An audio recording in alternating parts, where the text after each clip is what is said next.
শহর থেকে দূরে ঘন সবুজ জঙ্গল আর উঁচু উঁচু পাহাড়ে ঘেরা একটা ছোট্ট গ্রাম ছিল, নাম রামপুর, যেখানে গ্রাম প্রধান রাম সিং তার দুই ছেলে জয় এবং বিজয়ের সঙ্গে সুখে শান্তিতে বাস করতেন। কিন্তু হঠাৎই রাম সিং ভয়ানক অসুস্থ হয়ে পড়লেন।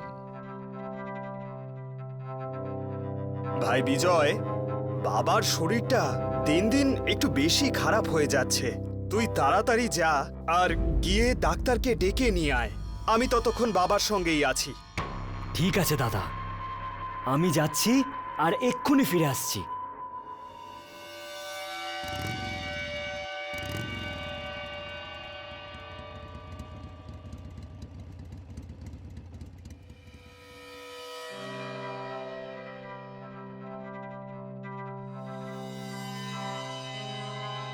Doctor madam, doctor madam, doctor madam. আরে আরে আরে বিজয়, আগে শ্বাস নাও ঠিক করে। কি হয়েছে? বাবার শরীরটা খুব খারাপ করেছে। ডক্টর ম্যাডাম, আপনি তাড়াতাড়ি চলুন আমার সাথে, যদি দেরি হয়ে যায়। ও গড, এই ব্যাপার নাকি? একদম সঠিক সময় চলে এসেছো তুমি। আর একটু লেট করে এলেই আমি তো অন্য গ্রামে চলে যাচ্ছিলাম। নাও চলো তাড়াতাড়ি।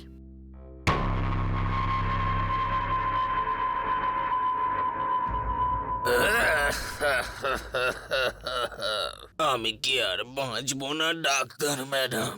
আরে কি প্রধান মশাই, এইরকম কথাবার্তা বলে কেন নিজের ছেলেদের ভয় দেখাচ্ছেন আপনি? তুমি কেন বয়স্ক মানুষের সাথে মজা করছো? পৃথিবী ছেড়ে চলে যাওয়াটাই তো সব থেকে বড় সত্য। এতে লুকোনোর কি আছে? কিচ্ছু হয়নি আপনার, সাধারণ সর্দি কাশি হয়েছে মাত্র। সত্যি ছোট হোক কিংবা বড়, এখনো আপনাকে অনেক বছর বাঁচতে হবে, এটাই ফাইনাল। বিজয়, এই দুটো ওষুধ তোমাকে আনতে হবে। একটা ডোজ এখনই দিয়ে দেবে ঘুমানোর আগে, আর একটা কাল সকালে, আর তৃতীয়টা কাল সন্ধেবেলা। যদিও কাজ প্রথম ডোজেই হয়ে যাবে, তোমরা দেখতে পেয়ে যাবে। ডক্টর ম্যাডাম, সব ঠিক হয়ে যাবে তো? আরে কি হয়েছে কি তোমাদের সকলের?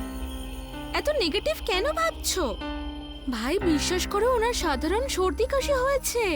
আমায় বিশ্বাস করো, সব ঠিক হয়ে যাবে। এখন আর কোনো কথা নয়, আমি আসছি।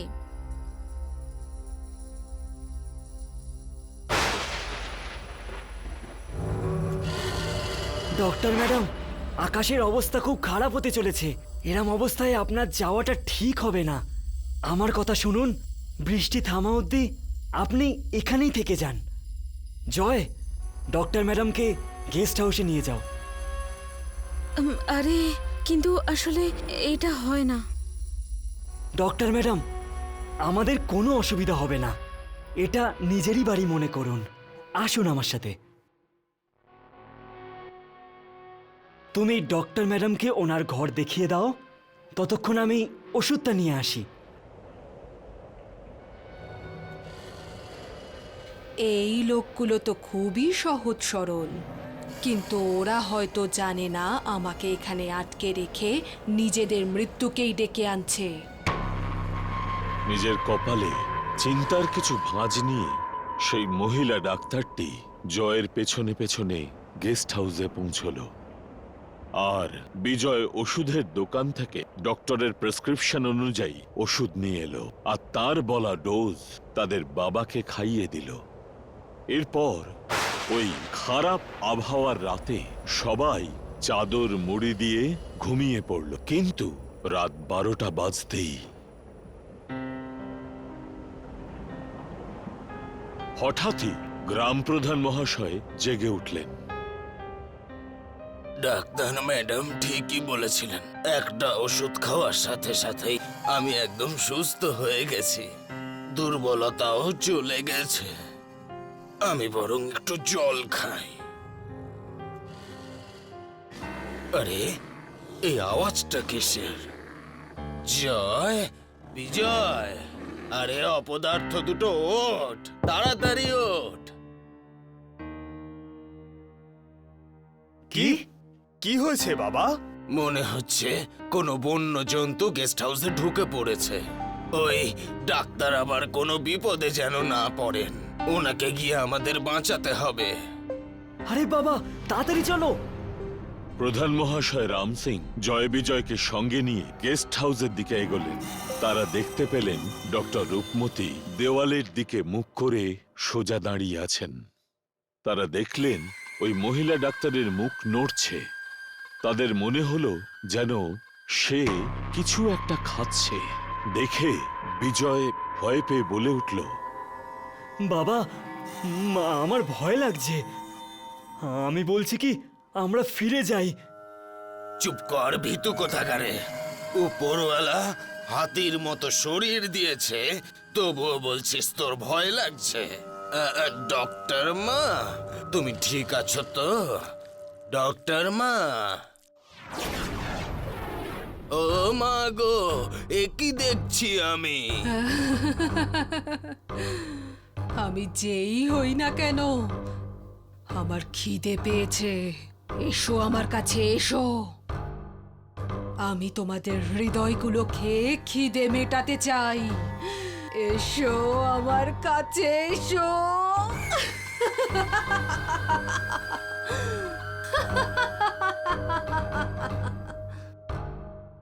আরে বোকার দল, কি দেখছিস হাঁ করে? বেরো এখান থেকে তাড়াতাড়ি, দরজা বন্ধ করে দে, নাহলে ও আমাদেরকে মেরে ফেলবে রে। হ্যাঁ হ্যাঁ, চলো।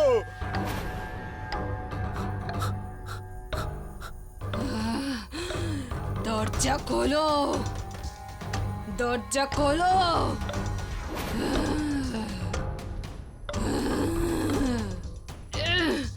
দরজা খোলো। আরে বলদগুলো, এই ডাক্তারের জায়গায় কাকে তোরা ঘরে তুলে এনেছিস? বাবা, আমি তো প্রাণ বাঁচানোর জন্য ডক্টরকে ডাকতে বলেছিলাম, কিন্তু আমি তো জানতাম না যে ও আসলে একজন ডাইনি। বাবা, আমার এবার সত্যিকারের ভয় লাগছে। এবার আমরা কি করব? যাই হোক না কেন, আমাদের মনে সাহস রেখে কাজ করতে হবে। বাবা, ডক্টর ম্যাডামের তো বেশ ভালোই গন্ডগোল হয়েছে মনে হচ্ছে। আমি একজন তান্ত্রিক বাবাকে ডেকে নিয়ে আসছি। ততক্ষণ তোমরা এই ডাইনিটাকে বাইরে বেরোতে দিও না যেন। নিজের এই কথা বলেই জয় সঙ্গে সঙ্গে তান্ত্রিক বাবাকে ডাকতে চলে গেল। সে চলে যাবার পর গেস্ট রুমের দরজা কিন্তু ওই ডাইনিকে বেশিক্ষণ আটকে রাখতে পারল না।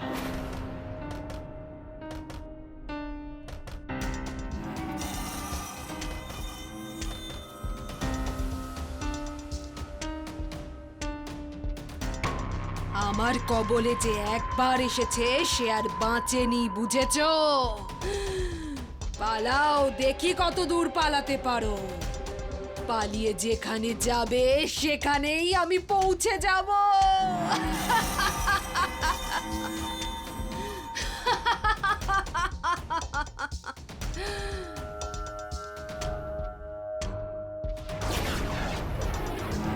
কোথায় পালাবে তোমরা? আমি এবার তোমাদের দুজনকে মেরে তোমাদের দুজনের হৃদয় খেয়ে ফেলবো।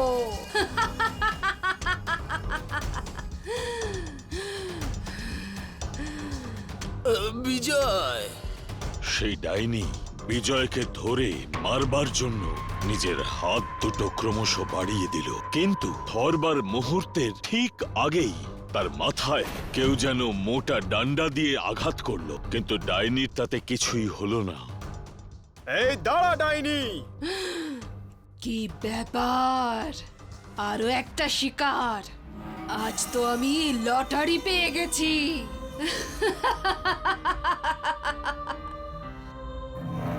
আমার পরিবারের থেকে দূরে সরে যা ডাইনি, তোর শেষ সময় চলে এসেছে।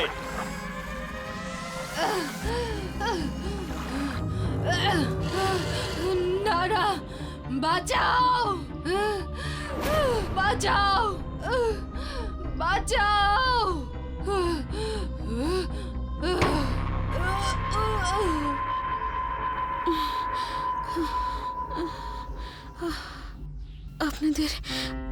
আপনাদের সকলকে অনেক অনেক ধন্যবাদ যে আমায় ভয় পেয়ে দূরে না সরে গিয়ে আপনারা লড়াই করে আমার অন্তরের ডাইনিকে হারিয়ে দিয়েছেন। কিন্তু ডক্টর মা, তোমার এই অবস্থা হলো কি করে? আজ থেকে 10 দিন আগে সন্ধেবেলা গাড়ি নিয়ে বাড়ি ফিরছিলাম, তখনই একটা বিশালাকার গাছের নিচে আমার গাড়ি খারাপ হয়ে যায়। আর ওই গাছেই একটা ডাইনি থাকতো। ও আমায় নিজের বশে করে নেয়। তখন থেকে রোজ রাত 12টার সময় আমি ডাইনি সেজে মানুষকে হত্যা করছিলাম। কিন্তু ভগবানের অশেষ কৃপা যে আপনারা আমায় সেই ডাইনি থেকে মুক্ত করেছেন। আপনাদের সকলকে অনেক অনেক ধন্যবাদ। আর এইভাবে এক ডাইনির কবল থেকে ডাক্তার মুক্ত হলো, আর সেই সঙ্গে গ্রাম প্রধান এবং তার 2 ছেলেও প্রাণে বেঁচে গেল। কিন্তু সকলের ভাগ্যে এমনটা হয় না।